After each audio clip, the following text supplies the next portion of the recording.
नमस्कार, आप देख रहे हैं न्यूज 18 बिहार झारखंड। मैं हूं आपके साथ रुचिका राज। मिडिल ईस्ट से इस वक्त की एक बहुत ही बड़ी और बेहद डराने वाली खबर सामने आ रही है। संयुक्त अरब अमीरात यानी कि यूएई के सबसे सुरक्षित माने जाने वाले बराका न्यूक्लियर पावर प्लांट पर एक बड़ा ड्रोन हमला हुआ है, जिसके बाद से प्लांट के परिसर में भीषण आग लग गई है। और इस हमले के बाद न सिर्फ खाड़ी देशों में बल्कि पूरी दुनिया में हड़कंप मच गया। लेकिन सबसे बड़ी बात तो यह है कि इस हमले पर भारत ने बेहद कड़ा और आक्रामक रुख अपनाया है। देखिए, भारत के विदेश मंत्रालय ने इसे अस्वीकार और खतरनाक बताते हुए सीधे तौर पर उन ताकतों को चेतावनी दी है जो इस इलाके की शांति भंग करना चाहती है। आखिर परमाणु प्लांट पर इस हमले के पीछे किसका हाथ है और भारत इस हमले से इतना क्यों भड़का है, जानने के लिए इस वीडियो को आप अंत तक जरूर देखिएगा। चलिए सबसे पहले समझते हैं कि आखिर रविवार को क्या हुआ था। देखिए, यूएई के अल धरका क्षेत्र में स्थित बराका न्यूक्लियर एनर्जी प्लांट अब दुनिया का इकलौता एक्टिव परमाणु स्टेशन है। रविवार को इस प्लांट की सुरक्षा को भेदते हुए 3 ड्रोन इसकी तरफ बढ़े। यूएई की एयर डिफेंस प्रणाली ने 2 ड्रोनों को तो हवा में ही मार गिराया, लेकिन तीसरा ड्रोन प्लांट के बाहरी सुरक्षा घेरे में मौजूद एक इलेक्ट्रिकल जनरेटर पर जा गिरा।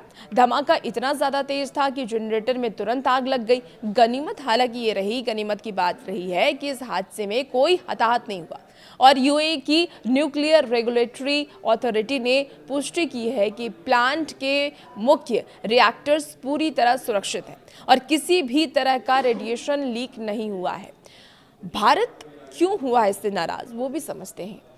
अब सवाल ये उठता है कि यूएई पर हुए इस हमले से भारत खफा क्यों है।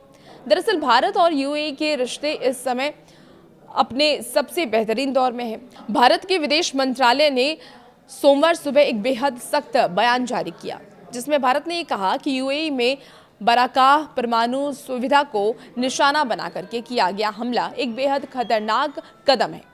अब ऐसी हरकतें पूरी तरीके से अस्वीकार है।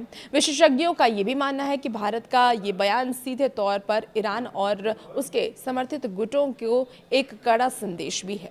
असल में इस इलाके में चल रहे संघर्ष के बीच ईरान लगातार यूएई के ऊर्जा ठिकानों को निशाना बनाने की धमकियां देता रहा है। भारत ने साफ कर दिया है कि किसी भी परमाणु प्रतिष्ठान पर हमला पूरी दुनिया के लिए विनाशकारी हो सकता है। इसलिए सभी पक्षों को तुरंत हिंसा रोक करके बातचीत और डिप्लोमेसी का रास्ता चुनना चाहिए। लेकिन क्या आप जानते हैं कि खाड़ी देश में लगी ये आग भारत की जेब पर भी भारी असर डालने वाला है? जी हाँ, इस हमले के तुरंत बाद ग्लोबल मार्केट में कच्चे तेल की कीमतें बढ़कर के $110 प्रति बैरल के पार पहुंच गई है। पेट्रोल डीजल के दाम की अगर हम बात कर लें तो मिडिल ईस्ट में ये तनाव और ज़्यादा बढ़ा है, जिससे कि भारत में आने वाले दिनों में पेट्रोल और डीजल की कीमतें आसमान छू सकती हैं। भारतीय नागरिकों की सुरक्षा पर भी इसका असर पड़ेगा। यूएई में लाखों भारतीय काम करते हैं और हाल ही में आपको बता दें कि जो हमले हुए हैं उस हमले में 3 भारतीय नागरिक घायल हुए थे। इसलिए भारत अपने लोगों की सुरक्षा को लेकर के बेहद ही गंभीर है। न्यूक्लियर पार्टनरशिप की अगर हम बात करें तो भारत और यूएई के बीच परमाणु ऊर्जा के शांतिपूर्ण इस्तेमाल को लेकर के भी समझौते हुए हैं। अब ऐसे में इस प्लांट की सुरक्षा भारत के रणनीतिक हितों के लिए भी बेहद जरूरी है। संयुक्त राष्ट्र की परमाणु एजेंसी यानी कि IAEA ने भी इस हमले पर गंभीर चिंता जताई है और इसे न्यूक्लियर सेफ्टी के लिए एक बड़ा खतरा माना है। अमेरिका और ईरान के बीच चल रहे इस प्रॉक्सी वॉर ने अब दुनिया को एक बड़े परमाणु खतरे के मुहाने पर ला करके खड़ा कर दिया है। भारत ने अपना रुख साफ कर दिया है कि वो यूएई की संप्रभुता और सुरक्षा के साथ मजबूती से खड़ा है। आपको क्या लगता है, क्या यूएई के न्यूक्लियर प्लांट पर हमला करके ईरान या उसके समर्थित गुटों के लक्ष्मण रेखा उन्होंने पार कर दिया है? क्या इस तनाव के बाद भारत में पेट्रोल के दाम और ज़्यादा बढ़ेंगे? अपनी राय कमेंट बॉक्स में आप लिखिएगा। फिलहाल इस वीडियो में इतना ही। बने रहिए आप न्यूज़ 18 के साथ।